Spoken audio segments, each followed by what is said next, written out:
mostly because I know how these stories usually sound to people who haven't been through something similar. They're quick to simplify it, to label it as stress or imagination, and then move on.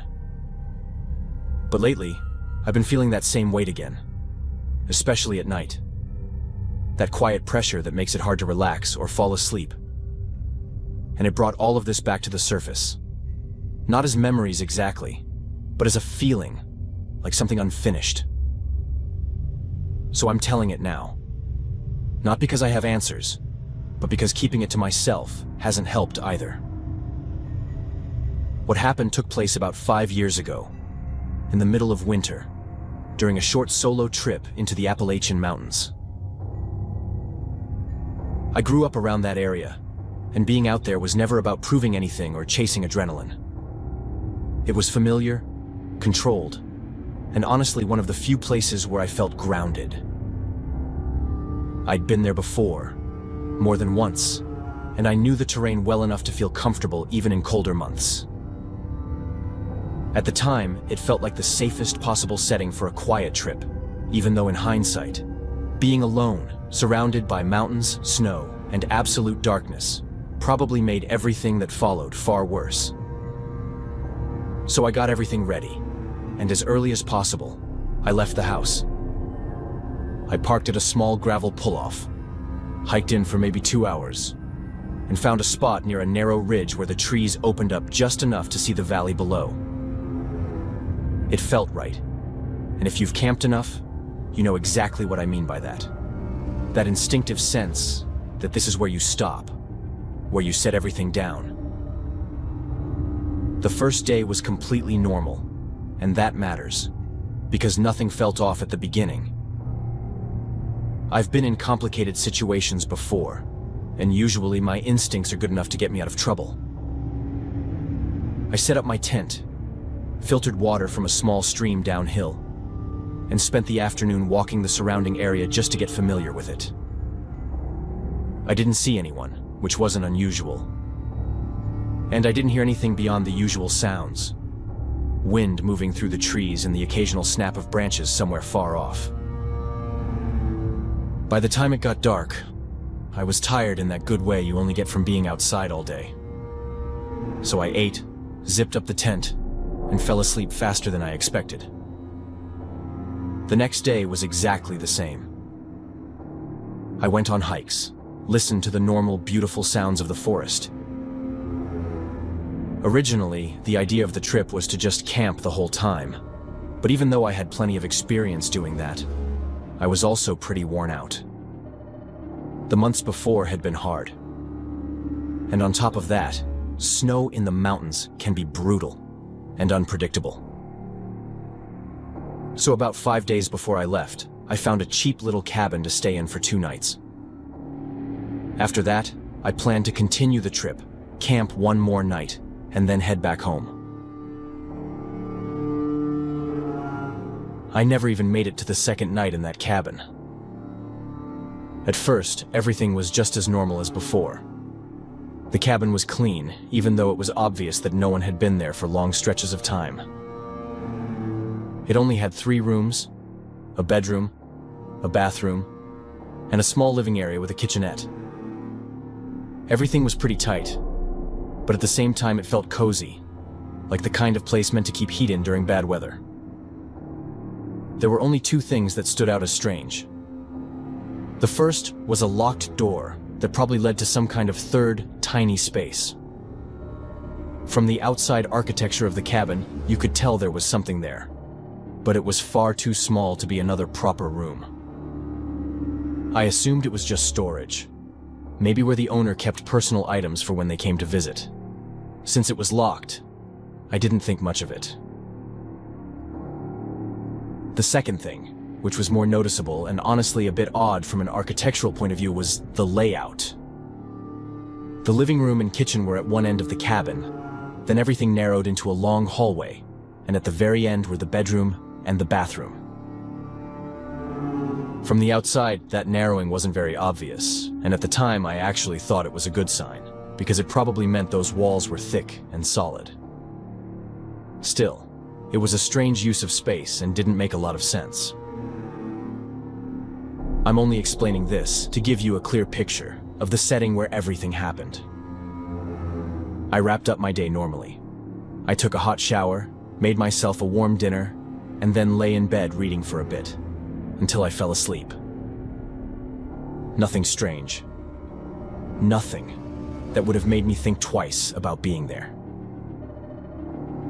I woke up in the middle of the night, around 2:30 in the morning, to what I can honestly say was the most terrifying moment of my life.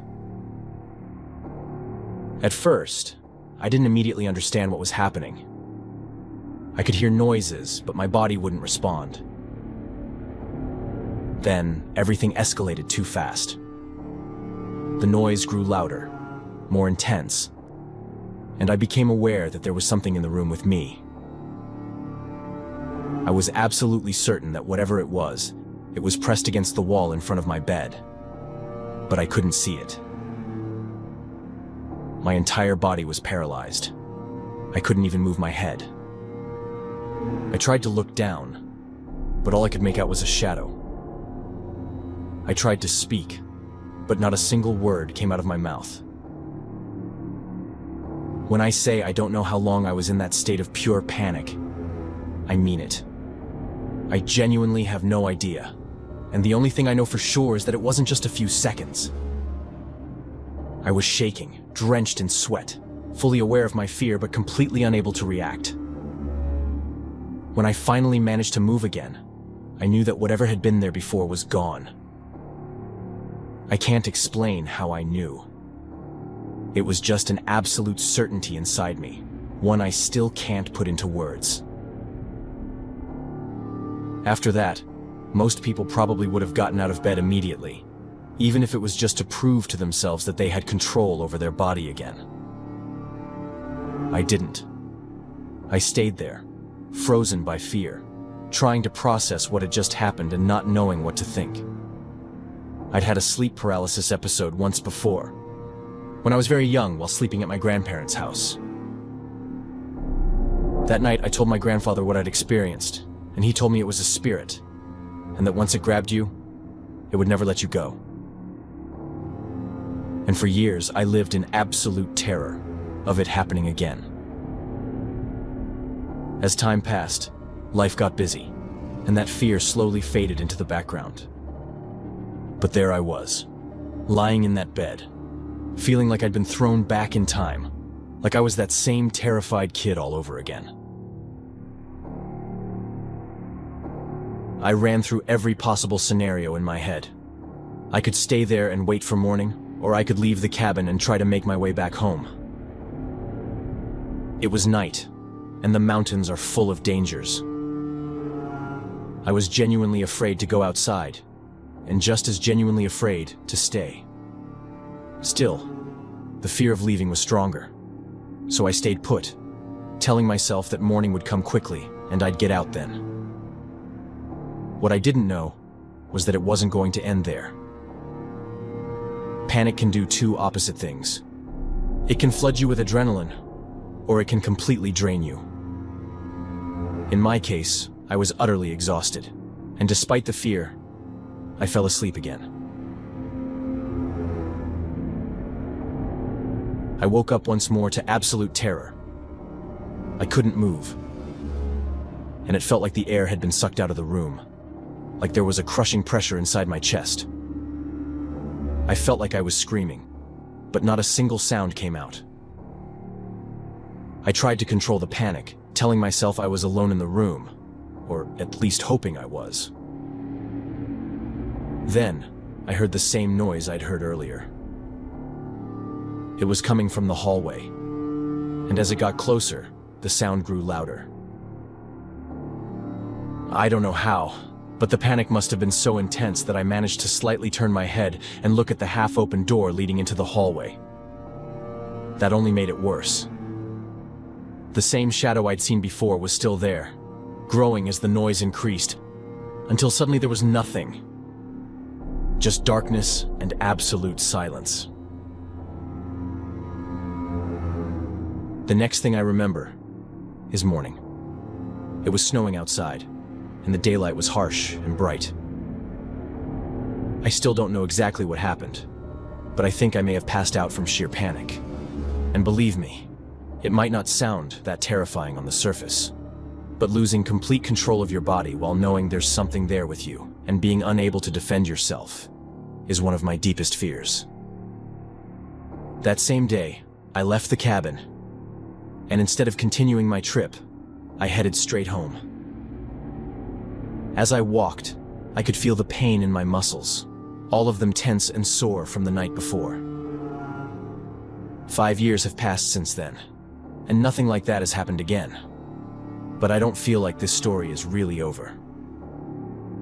For a long time afterward, I became obsessed with sleep paralysis, consuming every piece of content I could find about it. It's a truly disturbing world. That obsession has faded, but the fear hasn't. I'm afraid to fall asleep. I panic on the darkest nights, when it feels like my body is sensing something, even though nothing ever happens. It's a miserable way to live, and honestly, I still don't know how to fix it. I've talked to a few people about this, and the opinions are all over the place, ranging from those who think I imagined everything and that it was just a moment of stress, to others who believe there was something in that cabin. I know the first option isn't true, because nothing you imagine leaves you shaking like that, soaked in sweat, with your body aching and completely exhausted afterward. The panic was too real, too physical. I also know the second explanation isn't right either. Whatever it was that came to me in that cabin had already come to me when I was a child. Both times it happened in the Appalachian Mountains, but separated by hundreds of miles. Places so far apart that there's no logical way to connect them. And deep down, I know this isn't over. I know that sooner or later it's going to come back. And I also know that when it does, I won't be ready for it.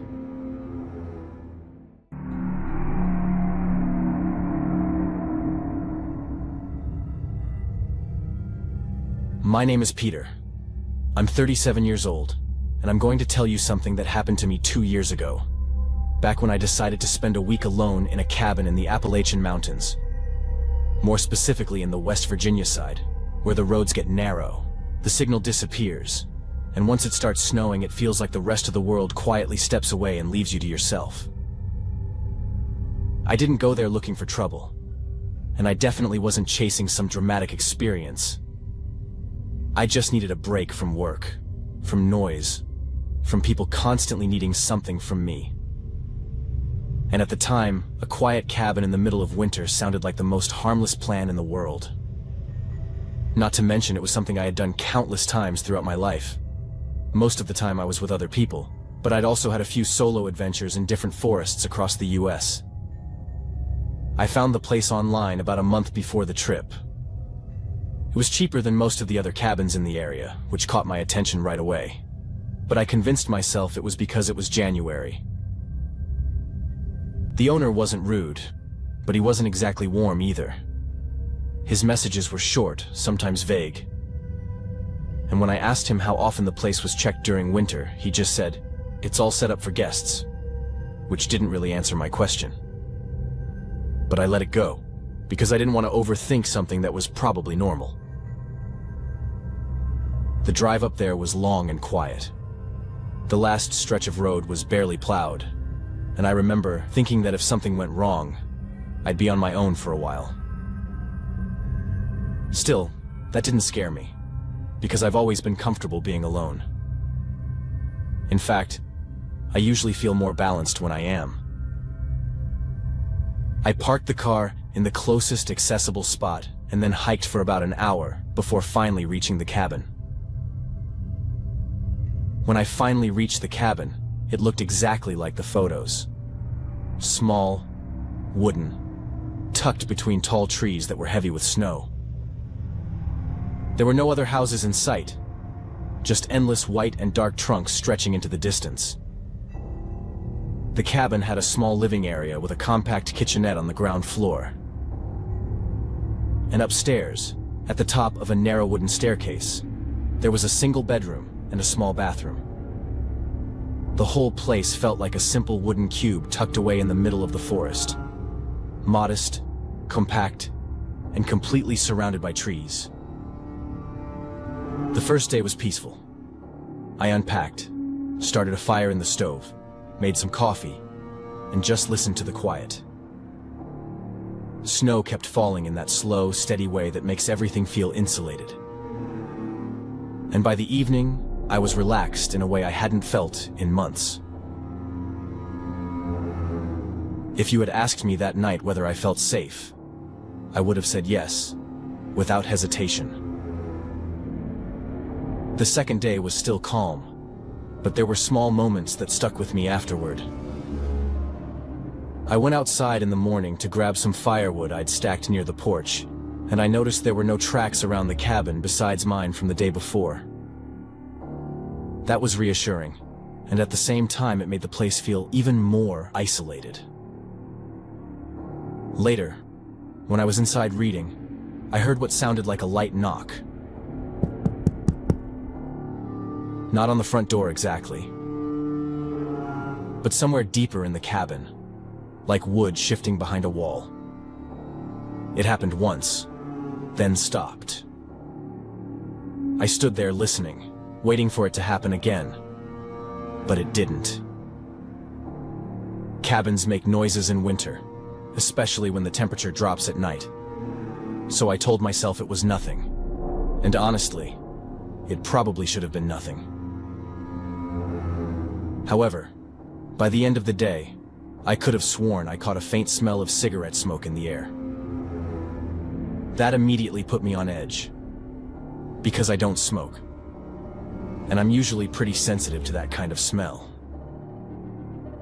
It was so subtle that I started doubting myself almost right away, telling myself it could have been something else entirely. Maybe the wood stove, maybe the cold air mixing with the scent of old wood. By the third day, though, I couldn't ignore this low-level tension that had settled in my chest. I wasn't panicking, and I wasn't seeing anything unusual, but I kept feeling like I was slightly out of sync with the space, like the cabin wasn't as empty as it looked. I checked the locks, which I hadn't done the previous nights, and I even glanced under the bed in a half-joking way, almost to prove to myself that I wasn't turning into someone paranoid. That night I fell asleep eventually, but it wasn't the deep, restful kind of sleep I'd had before. It felt light, fragile, like I could wake up at any moment. And that's exactly what happened. I opened my eyes to a sound that didn't belong in a quiet room. It was subtle at first, almost like fabric brushing against wood. And because I was still half asleep, I wasn't sure if I'd dreamed it. Then I heard it again, clearer this time, and it was coming from directly beneath me. I've never felt my body go that still. It was like every muscle locked at once. My heart started racing so fast it actually hurt, and I remember thinking, no, that's not possible.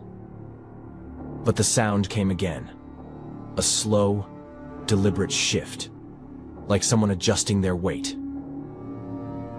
I reached for my phone on the nightstand without taking my eyes off the ceiling, because I was too afraid to look down. The idea of swinging my legs off the bed and placing my feet on the floor felt impossible.